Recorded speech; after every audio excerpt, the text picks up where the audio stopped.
Hi hello friends, ನಮಸ್ತೆ. ಇವತ್ತು ಬೆಂಡೆಕಾಯಿ ಪಲ್ಯ ಮಾಡೋದು ಮತ್ತು ತಕ್ಷಣ ಚಟಪಟ್ ಅಂತ ಬೆಂಡೆಕಾಯಿ ಪಲ್ಯ ಮಾಡ್ಕೊಳ್ಳೋದು ಹೇಗೆ ಅಂತ ತೋರಿಸ್ಕೊಡ್ತಾಯಿದ್ದೀನಿ.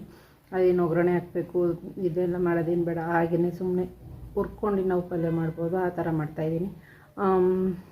ಬೆಂಡೆಕಾಯಿ ಪಲ್ಯ ಯಾವ ಥರ ಮಾಡ್ತೀನಿ, ಹೇಗೆ ಮಾಡ್ತೀನಿ ಅನ್ನೋದನ್ನ ತೋರಿಸ್ತಾ ಹೋಗ್ತೀನಿ. ಬನ್ನಿ. ಅದಕ್ಕೆ ಮುಂಚೆ ನನ್ನ ವಿಡಿಯೋ ಫಸ್ಟ್ ಟೈಮ್ ನೋಡುತ್ತಾ ಇದ್ದರೆ ಒಂದು ಲೈಕ್ ಕೊಟ್ಟು, ಒಂದು ಸಬ್ಸ್ಕ್ರೈಬರ್ ಆಗಿ, ಒಂದು ಆಲ್ ಬಟನ್ ಅಂತಿರುತ್ತೆ, ಅದನ್ನು ಸೆಲೆಕ್ಟ್ ಮಾಡಿ ನಾನು ಮಾಡೋ ವಿಡಿಯೋ ಎಲ್ಲ ನಿಮಗೆ ಫಸ್ಟ್ ಟೈಮ್ ನೋಟಿಫಿಕೇಷನ್ ಬರುತ್ತೆ.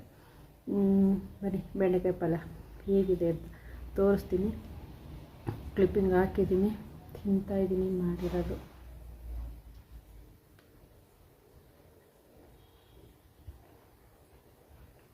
ಸೂಪರಾಗಿದೆ. ಬೆಂಡೆಕಾಯಿ ನಾವು ಹೇಗೆ ಕಟ್ ಮಾಡಿರ್ತೀವೋ ಆ ಶೇಪಲ್ಲೇ ಇರುತ್ತೆ, ತಿನ್ನೋಕ್ಕೂ ಸೂಪರಾಗಿರುತ್ತೆ. ಎಲ್ಲ ಮೊಸರು ಥರ ಕಲ್ಲು ಥರ ಆಗೋಗಿರುತ್ತೆ, ಎಲ್ಲ ಬೆಂದು ಒಂಥರ ಇದ್ದಂಗೆ ಆ ಥರ ಎಲ್ಲ ನಾವು ಹೇಗೆ ಕಟ್ ಮಾಡಿರ್ತೀವೋ ಆ ಶೇಪೆಲ್ಲ ಇರುತ್ತೆ. ನೀವು ಇದನ್ನು ಹೇಗೆ ಮಾಡೋದು ಅಂತ ನೋಡ್ಕೊಂಡು ಬರೋಣ ಬನ್ನಿ. ಆ ಬೆಂಡೆಕಾಯಿ ಒಬ್ಬೊಬ್ರು ನೋಡಿದ್ರೆ ಒಂಥರ ಮೊಸರು ಥರ ಆಗ್ಬಿಟ್ಟಿರುತ್ತೆ, ಸಿಟ್ಬಿಟ್ಟಿರ್ತಾರೆ. ಡಿಸೈನಾಗೆಲ್ಲ ಕಟ್ ಮಾಡೋದು ಹೇಗೆ ಅಂತೆಲ್ಲ ತೋರಿಸ್ಕೊಡ್ತೀನಿ. ಮನೆ ವಿಡಿಯೋ ನೋಡ್ಕೊಬರೋಣ. ನಾನು ಪಲ್ಯ ಮತ್ತು ಚಪಾತಿನ ರೊಟ್ಟಿ ಟೈಪಲ್ಲಿ ಮಾಡಿದ್ದೀನಿ. ಅಂದರೆ ರೊಟ್ಟಿ ಹಸಿಟ್ಟಿಟ್ಕೊಂಡು ಚಪಾತಿ ಟೈಪಲ್ಲಿ ಮಾಡಿದ್ದೀನಿ. ಅದು ಹೇಗೆ ಮಾಡೋದು ಅಂತ ನಾನು ಫಸ್ಟೇ ವಿಡಿಯೋ ಹಾಕಿದ್ದೀನಿ, ಒಂದು ಸತಿ ಹೋಗಿ ನೋಡಿ. ಎಲ್ಲ ಥರ ಮಿಕ್ಸಡ್ ಪೌಡ್ರುಗಳನ್ನೆಲ್ಲ ಮಿಕ್ಸ್ ಮಾಡ್ಕೊಂಡು ನಾವು ನಾರ್ಮಲ್ ಚಪಾತಿ ಥರನೇ ಒತ್ಕೊಂಡೇ ಮಾಡ್ಬೋದು. ನೋಡಿ, ಸಾಫ್ಟಾಗಿ ಬರುತ್ತೆ. ರಾಗಿ ಹಸಿಟ್ಟು, ಗೋಧಿ ಹಸಿಟ್ಟು, ಅಕ್ಕಿ ಹಸಿಟ್ಟು ಎಲ್ಲ ಮಿಕ್ಸ್ ಆಗಿದೆ ಇದಕ್ಕೆ, ಮೈದಾ ಪ್ರತಿಯೊಂದು. ಏನು ಐಟಮ್ಸ್ ಅಂದರೆ ಬೆಂಡೆಕಾಯಿ ಮತ್ತು ಈರುಳ್ಳಿ, ಹಸಿಮೆಣ್ಸಿನ್ಕಾಯಿ, ಕೊತ್ತಂಬರಿ ಸೊಪ್ಪು, ಕರಿಬೇವಿನ ಸೊಪ್ಪು, ಇದಿಷ್ಟು ಐಟಮ್ಸ್ ಇದ್ದರೆ ಸಾಕು. ಮತ್ತು ಇದನ್ನೆಲ್ಲ ಸಣ್ಣಕ್ಕೆ ಉತ್ತರಿಸ್ಕೊಳ್ಳೋಣ. ಸಣ್ಣಕ್ಕೆ ಅಂದರೆ ಸ್ವಲ್ಪ ಉದ್ದುದ್ದಕ್ಕಾಗಿ ಎಲ್ಲನೂ ಒಂದೇ ಸ್ಲೈಸಾಗಿ ಕಟ್ ಮಾಡ್ಕೊಂಡು ಹಾಕ್ಕೊಂಡಿದ್ದೀನಿ. ಒಂದೇ ಪಾತ್ರೆಗೆ ಇದನ್ನು ನಾನು ಡೈರೆಕ್ಟಾಗಿ ಇದೇ ಪಾತ್ರೆಯಲ್ಲೇ ಒಲೆ ಮೇಲೆ ಇಡ್ತಾಯಿದ್ದೀನಿ. ಹಾಗೆ ಎಲ್ಲನೂ ಕಟ್ ಮಾಡಿ ಒಂದೇ ಸತಿ ಹಾಕ್ಕೊಂಡಿದ್ದೀನಿ. ಈ ಥರ ಯಾರೂ ಮಾಡೋದಿಲ್ಲ, ನಾನು ಮಾತ್ರ ಈ ಥರ ಮಾಡ್ತಾಯಿರೋದು. ನೀವು ಟ್ರೈ ಮಾಡಿ ನೋಡಿ.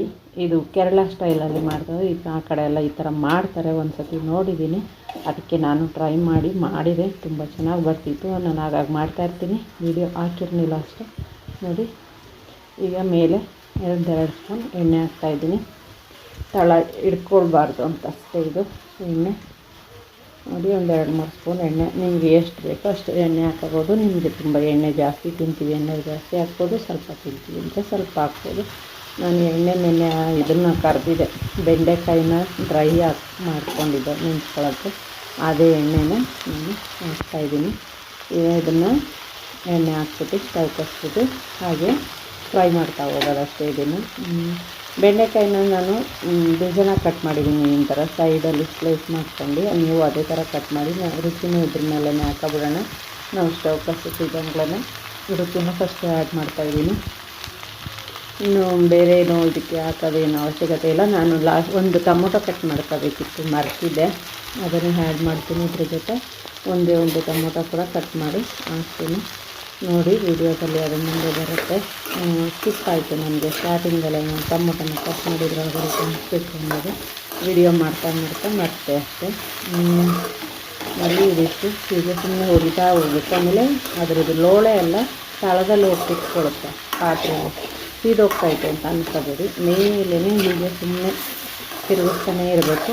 ನೀವು 2 ನಿಮಿಷ ಮುಚ್ಚಿಟ್ಟು ಕೈ ಆಡಿಸ್ತಾನೆ ಇರಬೇಕು. ಇಲ್ಲಾಂದರೆ ಅದು ಒಂದೇ ಒಂದು ಸೈಡ್ ಬೇಯುತ್ತೆ, ಒಂದು ಸೈಡ್ ಬೇಯಲ್ಲ. ಒಂದು ಸೈಡ್ ಲೋಳೆ ಹೋಗುತ್ತೆ, ಇನ್ನೊಂದು ಸೈಡ್ ಲೋಳೆ ಹೋಗಲ್ಲ, ಹಂಗಾಗಿರುತ್ತೆ. ಅದು ಲೋಳೆ ಅಂಶ ಎಲ್ಲ ಹೋಗಿ ಕೆಳಗಡೆ ಕುತ್ಕೊಳ್ಳುತ್ತೆ. ನೋಡಿ, ನಾನು ಟೊಮೊಟೊ ಆ್ಯಡ್ ಮಾಡ್ತಾ ಇವಾಗ ಸ್ವಲ್ಪ ಫ್ರೈ ಆದಮೇಲೆ ಆ್ಯಡ್ ಮಾಡಿದ್ದೀನಿ. ಏನಿಲ್ಲ, ಮುಂಚೆಗೆ ಆ್ಯಡ್ ಮಾಡ್ಕೋಬೋದು, ಆಮೇಲೆ ಕೂಡ ಆ್ಯಡ್ ಮಾಡ್ಬೋದು. ಅದು ಇನ್ನೂ ಸ್ವಲ್ಪ ಬೆಂದಿರಲಿಲ್ಲ. ಈರುಳ್ಳಿ ಎಲ್ಲ ಬೇಯೋದುವರೆಗೂ. ಈಗ ಲೋಳೆ ಎಲ್ಲ ಹಾಗಾಗಿ ಈಗ ಬಿಟ್ಕೊತಾ ಇದೆ. ಸ್ವಲ್ಪ ಲೋಳೆ ಬಿಟ್ಕೊಳ್ತಾ ಇರುತ್ತೆ. ಲೋಳೆ ಬಿಟ್ಕೊತಲ್ಲ, ತುಂಬ ಲೋಳೆ ಬಿಟ್ಕೊಬಿಡುತ್ತೆ. ನಿಮ್ಗೆ ಅಯ್ಯೋ ಇದು ಹೆಂಗಪ್ಪ ಲೋಳೆ ತೆಗಿಯೋದು ಅಂತ ಅನ್ಕೋಬಿಡಿ. ಸ್ವಲ್ಪ ಟೈಮ್ ಮುಚ್ಚಿಟ್ಟು ಬೇಯಿಸಿದ್ರೆ ಅದು ಲೋಳೆ ಎಲ್ಲ ತಳಕ್ಕೆ ಹೋಗಿ ಕುತ್ಕೊಳ್ಳುತ್ತೆ. ನಾವು ಮೇಲೇ ಬೆಂಡೆ ಫ್ರೈ ಮಾಡಿದ್ರೆ ಬೆಂಡೆದು ಕೂಡ ಕಲರ್ ಕೂಡ ಚೇಂಜ್ ಆಗೋದಿಲ್ಲ, ಗ್ರೀನಾಗೇ ಇರುತ್ತೆ. ಬೇರೆ ಕಡೆ ಎಲ್ಲ ನೀವು ನೋಡಿರ್ಬೋದು, ಬೆಂಡೆಕಾಯಿ ಬೆಂದೆ ಎಲ್ಲ ಅದು ಒಂಥರ ರೆಡ್ಡಿಶ್ ಕಲರ್ ಆಗೋಗಿರುತ್ತೆ, ಇಲ್ಲ ಬ್ರೌನ್ ಕಲರ್ ಆಗೋಗಿರುತ್ತೆ.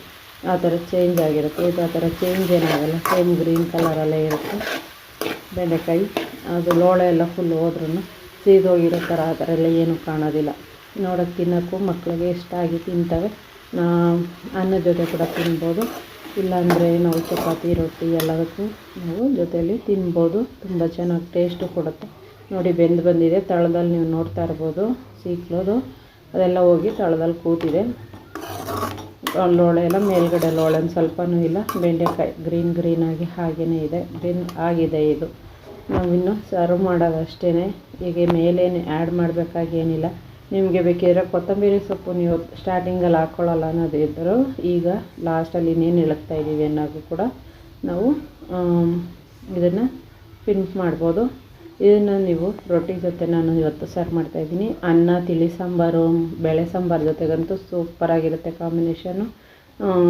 ಟ್ರೈ ಮಾಡಿ ನೋಡಿ ಹೇಗಿದೆ ಅಂತೇಳಿ ನನಗೆ ಕಮೆಂಟ್ ಮಾಡಿ ತಿಳಿಸಿ. ಹಾಗೆ ಸಬ್ಸ್ಕ್ರೈಬರ್ ಆಗಿ ಹಾಲ್ ಬಟನ್ ಆನ್ ಮಾಡ್ಕೊಳ್ಳಿ. ನಾನು ಮಾಡೋ ವಿಡಿಯೋ ಎಲ್ಲ ನಿಮಗೆ ನೋಟಿಫಿಕೇಷನ್ ಬರುತ್ತೆ. ಎಲ್ಲ ವೀಡಿಯೋಸ್ನೂ ನೋಡ್ಬೋದು. ಹೇಗಿದೆ ಅಂತೇಳಿ ಕಮೆಂಟ್ ಮಾಡಿ ತಿಳಿಸಿ. Thank you friends. ನನ್ನ ವಿಡಿಯೋ ಕೊನೆಯವರೆಗೂ ನೋಡ್ತಾ ಇರೋರಿಗೆ ಧನ್ಯವಾದಗಳು. ಹೀಗೆ ನೋಡ್ತಾಯಿರಿ, ಸಪೋರ್ಟ್ ಮಾಡ್ತಾಯಿರಿ. Thank you all.